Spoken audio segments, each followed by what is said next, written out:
M Renuka Yadav और आप लोग हैं रेणुकास क्लासेस में। और आज की इस वीडियो में हम अकाउंटेंसी का एक new chapter provisions and reserve को डिस्कस करने वाले हैं। तो आइए समझते हैं।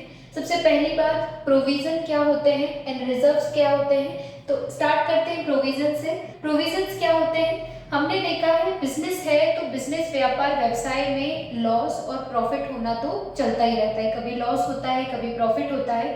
तो हम देखते हैं कि बिजनेस में जब भी हमें लॉस होने के चांसेस लगते हैं कि हाँ शायद लॉस हो जाएगा, या फिर हमने किसी से पैसे उधार लिए हैं, लोन लिया है, तो हमें लगता है कि कभी इस डेटर से या इन लोगों से हमें पैसे मिलने के चांसेस थोड़े से कम है।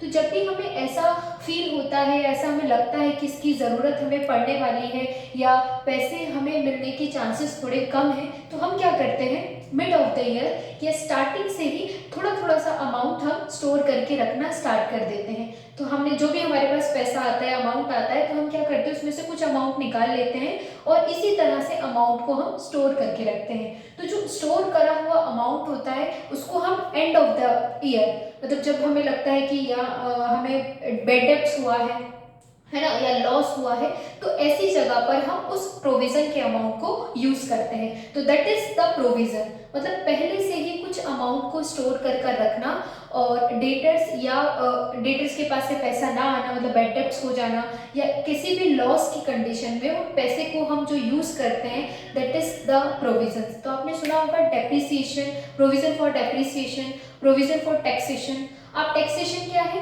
टैक्स की जो रेट होती है वो हमारी इनकम पर चार्ज होती है। अब हमें नहीं पता कि इनकम हमारी कितनी है, तो हमें ये भी नहीं पता कि हमें एंड ऑफ द ईयर कितना टैक्स देना है, क्योंकि टैक्स जो है हमारा इनकम पे डिपेंड करता है। इनकम भी कोई सर्टेन नहीं होती कितने अमाउंट में हमारी इनकम होनी है। तो इनकम पर लगने वाला टैक्स जो हमें एंड ऑफ द ईयर देना होता है, तो वो नहीं हमारे पास सर्टेन होता कि कितना अमाउंट हमारा टैक्स में जाएगा। तो वो टैक्स का पेमेंट करने के लिए भी हम जो पैसे स्टार्टिंग से स्टोर कर रखते हैं और उसको end of the year as a tax में यूज करते हैं, that is our provision for taxation. तो इस तरह का होता है हमारा प्रोविजन। अब प्रोविजन है तो प्रोविजन के लिए एक जो भी लाइबिलिटी होती है वो नोन लाइबिलिटीज होती है, मतलब हमें पता होता है कि हम जो पैसे स्टोर करके रख रहे हैं वो किस लाइबिलिटी के लिए स्टोर करके रख रहे हैं। लाइक हमने किसी से पैसे लिए, हमारा बैड डेब्ट्स है, तो वो हमें पता है कि प्रोविजन फॉर बैड डेब्ट्स है, प्रोविजन फॉर डेप्रिसिएशन है, प्रोविजन फॉर टैक्सेशन है, मतलब ये नोन लाइबिलिटीज के लिए है। तो आप इसे कह सकते हैं this is for known liabilities. Okay friends, आप कह सकते हैं। अब हम आते हैं रिजर्व्स पे। रिजर्व्स क्या होते हैं? रिजर्व्स भी हम कुछ अमाउंट पहले से स्टार्टिंग में या मिड ऑफ द ईयर थोड़ा थोड़ा स्टोर करके बचा कर रखते हैं। लाइक हम जैसे सेविंग्स करते हैं ना, उसी तरह होता है कि सेविंग्स के लिए हम क्या करते हैं, जो भी पैसा हमारे पास आता है हम उसको स्टोर कर रखते हैं, है ना। तो वही होता है हमारा रिजर्व। तो रिजर्व के साथ बस एक लॉजिक क्या होता है, जैसे हमें जो भी प्रॉफिट हुआ है ना, मान लीजिए हमारे पास प्रॉफिट हुआ है 50,000 रुपीज का, है ना। अब इस 50,000 में मैंने यहाँ पर 10,000 रुपीज निकाली है एज ए रिजर्व, मतलब मेरे पास 50,000 रुपीज थे, उसमें से मैंने 10,000 रुपए निकाल लिए हैं और अब मेरे पास नेट अमाउंट कितना बचा, 40,000। मतलब कैश के रूप में अब मेरे पास कितना आएगा, 40,000, और इस 50 में से 10,000 मैंने निकाल लिए एज अ रिजर्व। तो रिजर्व भी एक स्टोरेबल अमाउंट होता है जिसको हम थोड़ा थोड़ा अमाउंट करके स्टोर करके रखते हैं। और ये भी हम जब कोई लॉस या किसी दूसरी कंडीशन में हमें लगता है कि पैसा रिसीव नहीं होगा, तो तब हम एज अ रिजर्व का अमाउंट यूज करते हैं। तो आपने कहीं देखा होगा जनरल रिजर्व होता है, स्पेसिफिक रिजर्व होता है।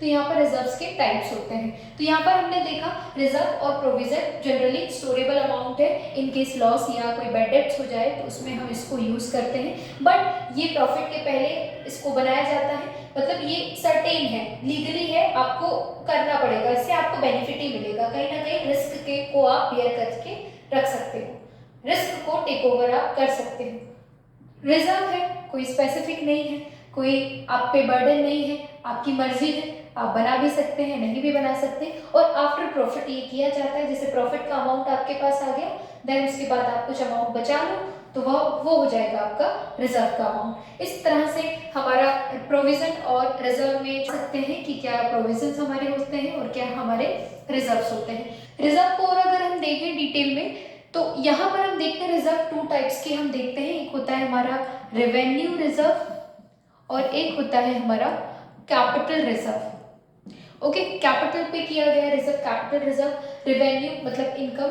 इसमें हम देखते हैं जनरली इसके भी टू टाइप्स होते हैं, एक हम देखते हैं इसकी जनरल रिजर्व है ना, और एक होता है इसका स्पेसिफाइड रिजर्व।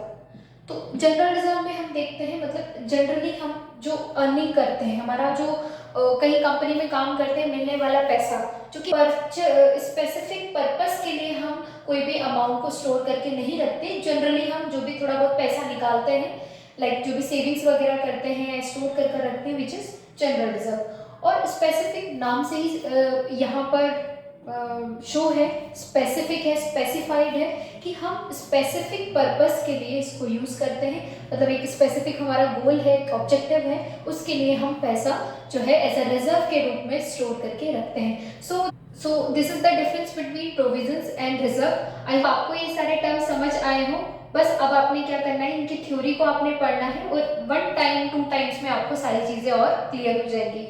तो नेक्स्ट वीडियो को भी जरूर देखें। मिलते हैं नेक्स्ट वीडियो में। वीडियो को लाइक शेयर एंड सब्सक्राइब करें। टिल देन टेक केयर, नमस्ते।